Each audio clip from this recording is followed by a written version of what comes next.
사만전자가 된 삼성전자, 한국 경제의 현실이다. 한국을 대표하는 기업을 꼽으라면 누구든 삼성전자를 꼽습니다. 시가총액 기준 세계 100위 안에 들어가는 유일한 국내 기업이 삼성전자입니다. 2024년 12월 1일 기준 삼성전자는 시가총액 38위로 아시아 기업 가운데 삼성전자보다 높은 기업은 사우디아라비아의 사우디 아람코 6위, 대만의 TSMC 10위, 중국의 텐센트 20위, 중국 공상은행 33위, 마오타이 37위 뿐입니다. 삼성전자의 시가총액은 약 324조 원으로 국내 2위인 SK하이닉스 약 116조 원의 2.8배에 달합니다. 또 2024년 9월 기준 삼성전자 시가총액이 국내 증시 전체의 20.7% 우선주 포함을 기록했는데 이마저도 많이 떨어졌다는 게 이 정도입니다. 삼성전자의 순자산은 122조 원으로 2위인 현대, 기아차 약 42조 원의 3배 가까이 됩니다. 한때 삼성전자 매출액이 국내 총생산 GDP의 16%에 이를 때도 있었습니다. 물론 국내 총생산은 부가가치를 따지는 것이라서 매출액을 가지고 비교하는 건 맞지 않지만 그만큼 한국 경제에서 삼성전자가 차지하는 비중이 큽니다. 특히 한국의 수출 실적은 삼성전자에 좌우됩니다. 지난해 한국 전체 수출액 약 830조 원 가운데 삼성전자가 150조 원으로 약 18%를 차지했습니다. 국가 재정에도 큰 비중을 차지합니다. 기획재정부에 따르면 지난해 법인세 수입은 약 70조 원인데 삼성그룹의 비중이 24%를 차지했습니다. 이처럼 한국 경제에서 큰 비중을 차지하는 삼성전자가 휘청이고 있습니다. 삼성전자의 위기는 주가에 실시간으로 반영되고 있습니다. 지난 7월 중순 한 주당 87,800원까지 오르며 9만 전자를 넘어 10만 전자의 기대를 모으던 삼성전자 주가는 11월 14일 49,900원으로 폭락하며 4만 전자가 되었습니다. 암울한 경제 상황에서 삼성전자 주식만 바라보던 사람들이 크게 절망한 것은 당연합니다. 한국일보 10월 18일자 보도 1. 진격의 TSMC 2. 부진한 삼성전자, 인텔, 반도체 업계, 옥석 가리기 빨라진다에 따르면 삼성전자도 비메모리 사업에서 적자를 거듭하고 있으며 최근 부진한 실적으로 전영현 부회장이 공개 사과문을 발표했는데 증권가는 3분기에만 파운드리와 시스템 LSI 설계 사업은 1조 원 이상의 적자를 본 것으로 추정한다고 합니다.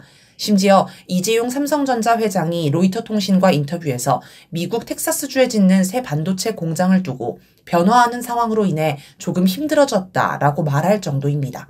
삼성전자가 근 60조 원에 달하는 거액을 투자하는 텍사스주 반도체 공장이 흔들릴 정도면 정말 충격입니다. 그나마 국내에서 가장 잘 나간다는 삼성전자가 이 정도면 한국 경제는 대단히 심각한 상황이라고 할 수 있습니다. 더 안타까운 건 삼성전자의 장래도 어둡다는 점입니다. 기술력에서 밀린다. 우선 기술력에서 밀립니다. 최근 가장 주목받는 기술은 인공지능 AI입니다. 인공지능 반도체 분야의 선두주자는 미국의 엔비디아입니다. 엔비디아는 인공지능 시장의 급성장에 힘입어 순식간에 세계 시가총액 순위 1위에 올라섰습니다. 그래서 누가 엔비디아의 반도체를 납품하냐는 매우 중요한 문제입니다. 그런데 엔비디아가 반도체 생산을 삼성전자가 아닌 대만의 TSMC에 맡겼습니다. TSMC의 기술력이 더 우월하다고 손을 들어준 셈입니다. 삼성전자와 TSMC의 파운드리, 반도체 위탁 생산 시장 점유율 추이를 보면 다음과 같습니다. TSMC의 시장 점유율은 대체로 늘어나는 추세인데 삼성전자는 거의 제자리입니다. 과거 이건희 회장이 DM메모리 반도체로 성공한 걸 본떠서 이재용 회장은 파운드리 사업으로 반도체 시장에서 성공하겠다는 전략을 펼쳤습니다.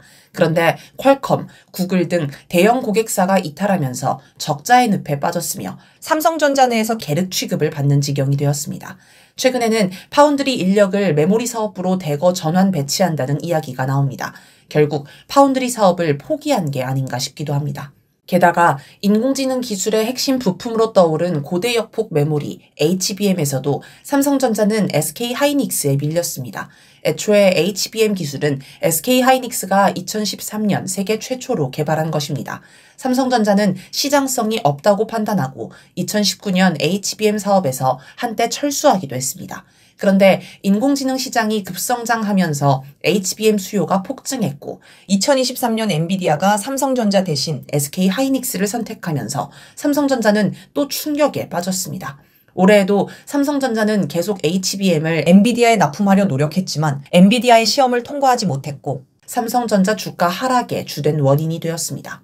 그럼 HBM 같은 고성능 반도체, 초미세 공정 반도체 말고 마이크로 컨트롤러 유닛, MCU 같은 레거시 반도체 기술은 어떨까요?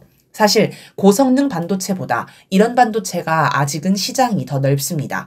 리모컨, 세탁기, 냉장고, 전기밥솥, 시계, 카메라 같은 다양한 전자제품에는 고가의 고성능 반도체가 아닌 레거시 반도체가 쓰입니다. 이게 가격도 저렴하고 튼튼하고 오랜 양산 과정에서 공정이 안정되어 오류도 적게 나기 때문입니다. 그래서 전자제품뿐 아니라 자동차, 비행기, 심지어 무기도 대부분 레거시 반도체를 사용합니다. 그런데 이런 레거시 반도체는 중국에 밀리고 있습니다. 성능은 비슷한데 가격이 훨씬 저렴하니 경쟁이 안 됩니다. 중국은 오래전부터 반도체에 엄청난 투자를 해왔습니다. 특히 미국이 반도체 분야에서 중국을 봉쇄하자 이를 악물고 반도체 자립을 추진했습니다.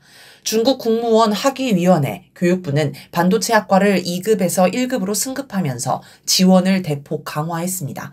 이에 2021년에만 14개 대학이 반도체 대학원을 설립했습니다.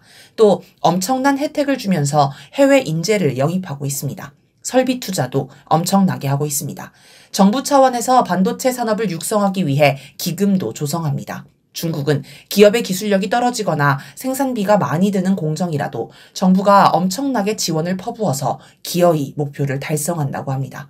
그 결과 중국의 반도체 자립도가 급격히 오르고 기술력도 선두 기업을 빠르게 따라잡고 있습니다. 지난해 중국 기업 허웨이는 모두가 못할 거라 여겼던 7나노미터 공정 반도체가 들어간 스마트폰을 출시해 세계를 놀라게 했습니다. 기술력이 부족해 반도체 제조 원가가 경쟁사의 5배 이상이지만 정부 지원과 풍부한 내수 시장이 있기에 문제가 없습니다. 이처럼 고성능 반도체는 TSMC에 밀리고 레거시 반도체는 중국에 밀리면서 삼성전자는 설 자리를 잃고 있습니다. 내외신문은 10월 3일자 기사에서 외국인들은 삼성전자가 시장 내에서 경쟁력을 잃어가고 있다고 보고 지분을 축소하는 경향이라고 분석했습니다. 그렇다고 삼성전자가 기술 경쟁력을 높이기 위해 최선을 다하느냐면 그것도 아닙니다. 삼성전자의 연구개발 R&D 투자는 경쟁사에 미치지 못합니다. 삼성전자가 공시한 지난해 R&D 비용 총계는 28조 3,500억 원으로 매출의 10.9% 수준입니다. 2021년, 2022년에는 8.1%, 8.2%로 더 낮았습니다. 반면 SK 하이닉스는 2021년에서 2023년 각각 매출의 9.4%, 11.0%, 12.8%를 R&D에 투자했습니다. 심각한 노쇠화와 콩 새는 사람. 둘째, 삼성전자의 노쇠화가 심각합니다. 기업 분석 전문 한국 CXO 연구소는 9월 26일 2010년부터 2023년 삼성전자 고용 인력 변동 입체 분석이란 자료를 발표했는데 2015년까지 늘어나던 삼성전자 전체 직원 수가 다시 줄어들기 시작해 6년 동안 5만 9천여 개의 일자리가 사라지며 5명 중 1명꼴로 삼성전자를 떠났다고 합니다. 더 큰 문제는 원래 20대 직원이 가장 많았는데 2015년 58.9%를 정점으로 급감해 2020년에는 30대보다, 2023년에는 40대보다도 줄어들었습니다. 이러다 보니 일반 직원 대비 간부급 비율이 올라 2023년에는 간부급 인력이 35%나 되었습니다. 가장 열정적으로 일할 20대가 줄어들고 간부만 늘어나니 조직의 역동성이 둔화할 수밖에 없다는 지적이 나옵니다. 노쇠화와 함께 콩 새는 사람, 이른바 빈 카운터 문제가 나섭니다. 콩 새는 사람이란 숫자와 자료만으로 판단하는 경영인 또는 재무 전문가를 비꼬는 말입니다. 전문가들은 삼성전자 핵심을 콩 새는 사람들이 장악했다고 이야기합니다. 이는 공학자 출신이 경영하는 엔비디아, 테슬라 등과 정반대의 모습입니다. 콩 새는 사람들이 미래를 고민하지 않고 눈앞에 돈 되는 사업에만 투자하고 당장 돈이 안 되는 사업은 접어버리면서 삼성전자의 성장 동력이 사라졌습니다. 홍대순 광운대 경영대학 원장은 10월 18일 전자신문 기고문에서 삼성전자 위기를 두고 전문가들이 신기술 전략 부재, 최종 의사결정 과정에서 엔지니어 목소리 배제 등을 지적한다고 소개했습니다. 이런 문제가 발생하는 이유가 있습니다. 기술 개발보다 재무 관리를 중시하는 경영 철학이 그 이유입니다. 10월 19일자 동아일보 기사 20년 반도체맨이 말하는 삼성전자 위기론에는 삼성전자 반도체 부문에서 20년 정도 일한 익명의 공학자 대담이 실려 있습니다. 내용을 보면 정말 충격적입니다. 그는 공학자 출신이 아닌 재무관리 전문가가 경영을 하는 게 큰 문제라고 지적하면서 보고서 쓸 때 초등학생도 알아들을 수 있겠으라는 지시가 떨어진다. 고등학생도 아니고 초등학생 수준의 기술 지식을 가진 경영진이 결정하는 게 말이 되나? 라고 한탄했습니다. 그러면서 결국 재무관리 전문가가 기술자들의 의견을 무시하고 비현실적인 결정을 하거나 아니면 실패하지 않기 위해 도전도 하지 않는 길로 간다는 것입니다. HBM 사업에서 철수할 때도 쉬운 일도 아닌데 뭐하러 모험하느냐는 판단이 있었다고 합니다. 11월 27일 삼성전자가 사장단 인사를 발표했는데 파운드리 사업부장으로 한진만 DSA 총괄을 선임했습니다. 관계자에 따르면 한 총괄은 남서구 DS 부문 사장과 경쟁했다고 합니다. 둘 다 반도체 전문가 출신이지만 한 총괄은 전략 마케팅과 상품 기획 등에서 경력을 쌓은 인물이라서 삼성전자가 파운드리 사업에서 기술 개발보다는 고객 유치에 중심을 두겠다는 것으로 풀이됩니다. 그런데 삼성전자의 파운드리 사업이 어려운 건 고객 관리를 안 해서가 아닙니다. 기술 혁신 없이 무리한 수주만 이어가다 고객사들이 실망해 TSMC로 옮겨간 게 문제입니다. 직장인 익명 커뮤니티 블라인드에 올라온 글을 보면 문제가 심각합니다. 삼성이 위탁 주문을 한 고객사에 약속했던 성능이 나오는 항목이 거의 없었고 중요한 스펙일수록 대만 TSMC에서는 보지 못한 낮은 값이 나왔다. 삼성은 고객의 평가 결과를 받고서도 묵묵부답이었다. 약속했던 성능도 개선 계획도 없이 기다려달라고만 했다. 큰 고객들은 기대에 한참 못 미치는 성능에 등을 돌렸고 작은 고객들은 큰 고객에 밀려 푸대접을 받다가 떠났다. 고객들이 부르는 삼성 파운드리의 별명은 거짓말쟁이다. 지구인사이드 2023년 4월 17일자 기사에서 요약 발췌. 이런 분위기이니 젊은 직원들이 하나둘 삼성전자를 떠나는 것입니다. 위 익명의 공학자는 중국으로 가면 돈을 3배에서 5배, 많게는 9배까지도 준다는 얘기가 있다. 주로 공정 쪽 엔지니어를 많이 빼가는데 지난해엔 설계 쪽도 제안이 오더라. 특히 인공지능 관련된 인력은 많이 빠져나갔다. 회사에서 대접을 잘해주면 왜 나가겠나 라고 하였습니다. 오너 리스크. 셋째, 사주 일가의 문제인 이른바 오너 리스크가 있습니다.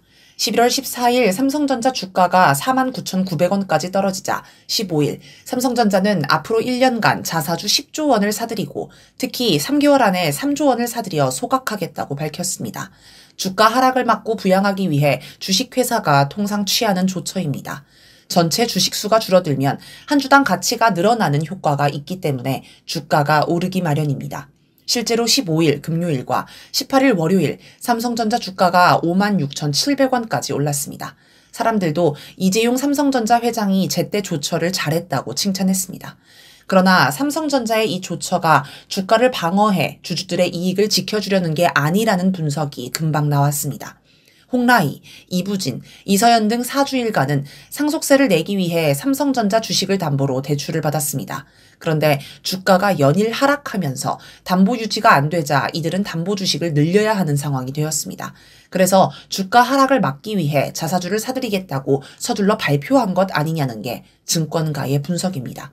또 상속세 납부를 위해 사주일가가 보유 주식을 팔아야 할 수도 있습니다. 그러면 사주일가의 지분율이 낮아져 기업 지배력이 떨어집니다. 이를 막기 위해 시중에 풀린 주식을 사들여 없애 사주일가의 지분율을 유지하거나 높이려는 것 아니냐는 분석도 있습니다. 결국 삼성전자 주가는 19일부터 다시 떨어지기 시작해 12월 2일 53,600원까지 떨어졌습니다. 증권가는 주가를 올리기 위해 자사주를 사들이는 방식은 어차피 일시적 효과밖에 없으며 결국은 실적을 올려야 한다고 지적합니다. 차라리 10조 원을 기술 개발에 투자하는 게 어땠을까요? 2023년 삼성전자의 R&D 비용은 23조 9천억 원이었는데 여기에 10조를 더하면 상당한 성과를 낼 수 있지 않았을까요? 기술 개발보다는 사주 일가의 경영권 방어를 위한 자사주 사들이기 같은 방식을 선호하는 게 얼마나 갈지 의문입니다. 트럼프 문제. 끝으로 미국의 트럼프 대통령 당선인이 위험 요소입니다. 바이든 정부는 2022년 8월 칩스 및 과학법, 일명 반도체 지원법을 제정했습니다. 미국의 반도체 공장을 지으면 막대한 보조금과 세금 공제 혜택을 준다는 것입니다. 미국은 반도체 지원법을 앞세워 삼성전자, TSMC 등 반도체 기업의 미국 공장 건설을 압박했습니다. 이에 따라 삼성전자는 텍사스주에 건설 중인 반도체 공장 투자액을 2.6배 이상 늘렸습니다. 그리고 인텔, TSMC에 이어 세 번째로 많은 보조금인 64억 달러를 받게 되었습니다. 그런데 트럼프 당선인 측이 갑자기 말을 바꿉니다. 11월 26일 비백 라마스와미 정부 효율부 수장 지명자는 바이든 정부가 반도체 보조금 집행을 서두른다는 발표를 두고 매우 부적절하다라고 하였습니다. 그는 전날에도 인플레이션 감축법 IRA와 반도체 지원법에 따른 낭비적 보조금이 1월 20일 트럼프 취임일을 앞두고 빠르게 지출되고 있다라며 이런 막판 시도를 모두 재검토하고 감사관이 막판 계약을 면밀히 조사하도록 권고하겠다라고 했습니다. 트럼프 당선인도 대선 기간에 해외 기업이 미국에 공장을 짓게 하려면 보조금을 주는 대신 관세를 높이면 된다고 주장했습니다.